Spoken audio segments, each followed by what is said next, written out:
You're right. I think the Secretariat's looking for it right now, which will be great, and then you'll be able to have a read up, Mr. Wood. I just wanted to ask about the aviation white paper and to ask about the process. $7 million was budgeted to fund the delivery. Can you give us a breakdown of how that $7 million is being spent? Thanks, Ms Werner.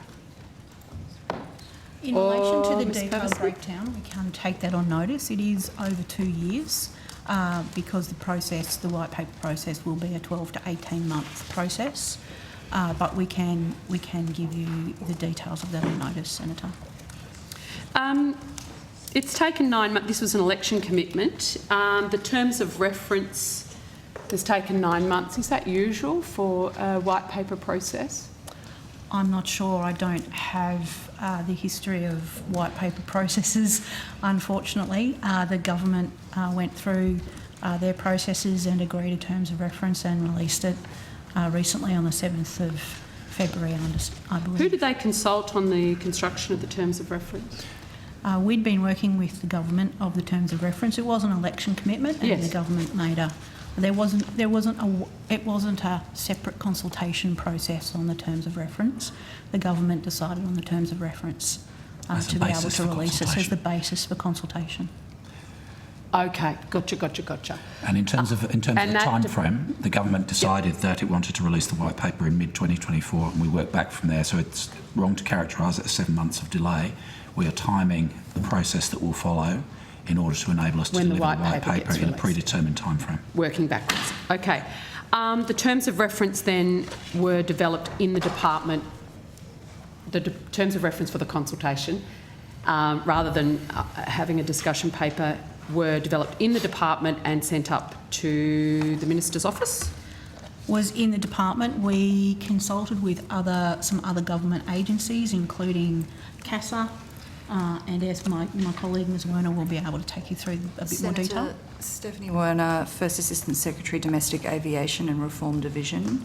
The initial draft terms of reference was developed by the department based on the government's election commitment. The terms of reference was then shared across the public service with PM&C, Treasury, Finance, Department of Climate Change, DFAT, Austrade, Home Affairs, Department of Industry and Defence, and portfolio agencies Air Services, CASA and ATSB for comment. The draft terms of reference were then provided to the Minister, who then sought agreement to them from the Prime Minister. So did CASA or Air Services Australia add anything to the terms of reference? Unfortunately, Senator, I don't have that level of detail with me. Okay. We can take it on. Thank you. In 2009, the then Prime Minister Rudd's National Aviation Policy White Paper, there was an article printed on the 5th of February in 2010, which I'll quote from, which said, "With dust settled after the pre-Christmas release of the paper, criticism of the document's lack of vision is bubbling to the surface from several quarters. The Australian Aviation Association Forum this week released a communique. It then labelled the white paper little more than a description of the past and present initiatives. Has the department, in developing that terms of reference, taken on board previous criticism of aviation white paper policies and consulted more broadly than, I guess, internally around the terms of reference and gone to Australian Airports Association, Australian Business Aircraft Association or the others?" Senator, I think, as Ms Werner has outlined, she outlined the internal process and who we consulted with. I think also we discuss and have meetings with the aviation sector on a very regular basis and have been talking to them about where the white paper process, about the issues that they think that they would like to see as part of our regular stakeholder engagement with the sector. So that will have gone into the terms of reference that we drafted. However, also the terms of reference was very heavily specified based on the election commitment. Yeah, absolutely, as I can imagine it should be. There seems to be individuals and organisations can make submissions until the 10th of March. What was the basis for the decision of submissions to be only a 30-day period? Senator, the submissions themselves is a 30-day period, but the consultation process will be much longer than that. And we will have a full consultation plan that will be a series of meetings as well.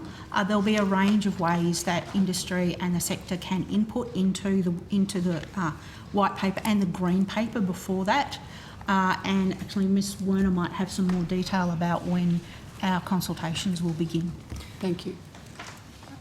Thanks, Senator. So the timing around the submissions in response to the terms of reference is based on, as the Secretary mentioned, the need to work back from the Green Paper's release in the middle of the year. So there's 30 days for stakeholders to make submissions on the terms of reference or the issues raised in the terms of reference. From early March, we'll be holding a number of focus group meetings in capital cities around Australia, as well as virtually, in order to allow a wide range of participants to be involved.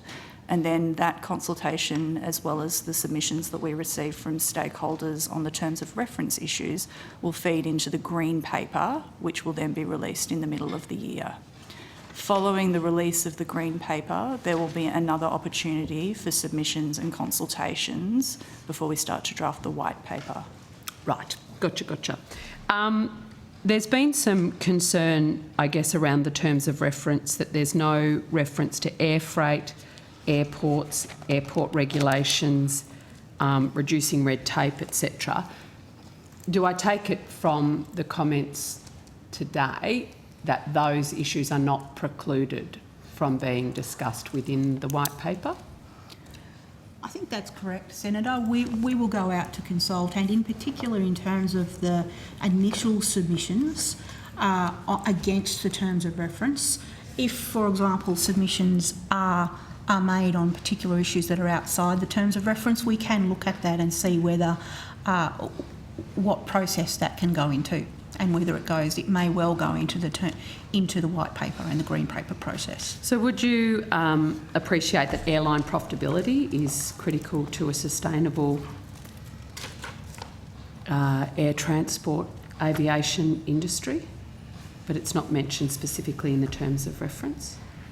I think the terms of reference are broad enough to include those, and including things such as airport development and aircraft. So I think that it is broad enough to encompass so airport development, planning, security. The range of issues that they would like to. I'm just trying to fill in the gaps that have been raised with me about the limited nature of the terms of reference as they're.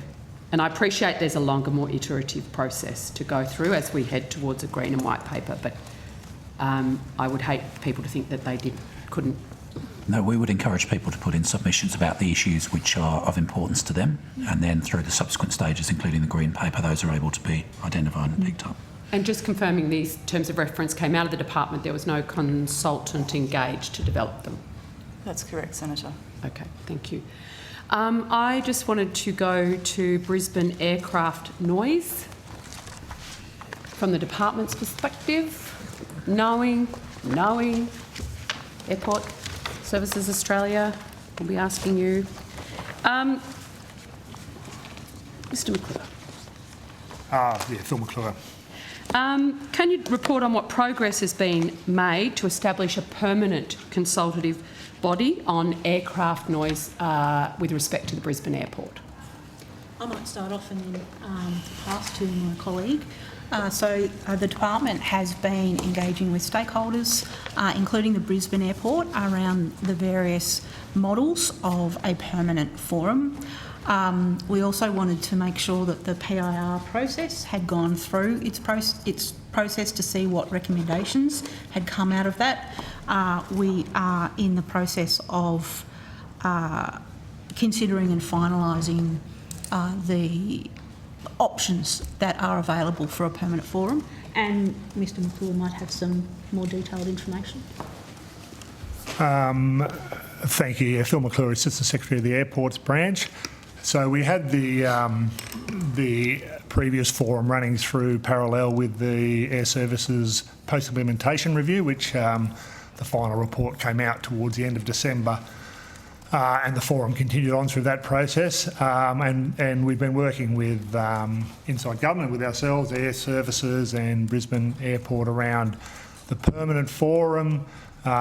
We've developed, what terms of reference might look like for agreement within government before that's settled, and some announcements around the methodology for determining who the community members might be.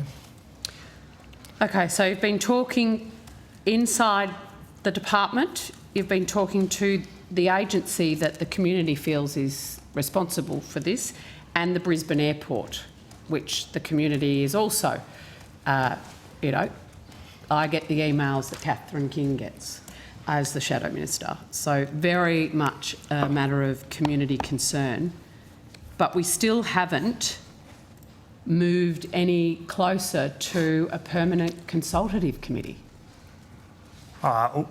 We've certainly developed options for what that committee might look like, and it's at a high level. The post-implementation review has thrown up a whole range of packages and measures that will be predominantly taken forward by Air Services Australia. So Air Services and their engagement with the new forum will be critical, which is why we're engaging with themselves, and again, Brisbane Airport will be critical to the feeding information back and forth to the community group. So we've kept those, and the forum may go to. We need some industry support for the forum. We're getting somewhere, Mr McClure. So the options have been developed of what this might look like. I'm hearing the departments presented them to the Minister, Air Services Australia and Brisbane Airport, and said, let's go. Where's the hold-up? This is just a permanent consultative committee that the community's been screaming for a long time.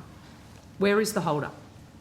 Oh, not necessarily a hold-up. As I said, the previous forum was in place until the end of December, and it's been a bit of an iterative process going back and forth on what the new forum might look like, and it's designed to kick off at the same time that Air Services will be kicking off the sort of next phase of their work post-implementation.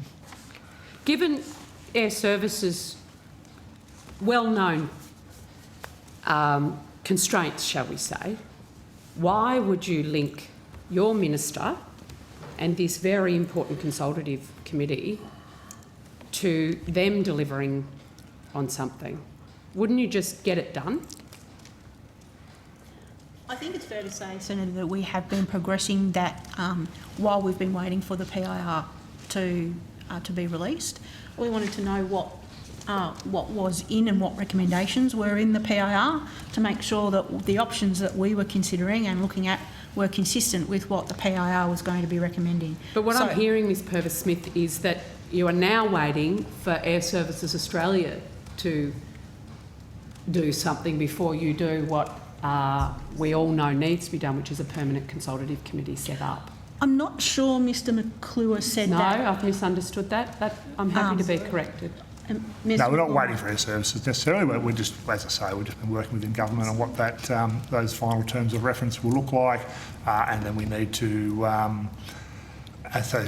agree an approach to the way the community members will be identified, and the committee will meet. But I guess the Air Services link is that what the community group will fundamentally be doing in the first instance is looking at the way the measures that have been identified in the post-implementation review are being delivered, and that will require engagement with Air Services. So the options for that are sitting with the Minister. You've done that work, it's up with the Minister. I think we'd say, Senator, it's an iterative process, as Mr McClure No, said. I appreciate that. So my question is, the work's been done within the department. Is the brief on the options with the Minister or not? We're engaged in regular contact with the Minister's office, revising the terms of reference or refining the terms of reference. So she doesn't have the terms of reference yet? I think that we would need to ask the Minister whether she herself has them. Okay, the brief's gone to the office. So I think, as Is my Ms. Werner, question. is that we have been working with the Minister and the office in particular. It is an iterative process, refining the terms of reference, looking at the various options, and we have provided, I think we can say, briefing up to the Minister, but it is an iterative process to make sure that we And you've got to somewhere. get Brisbane Airport on board, Air Services Australia, to get it all sorted.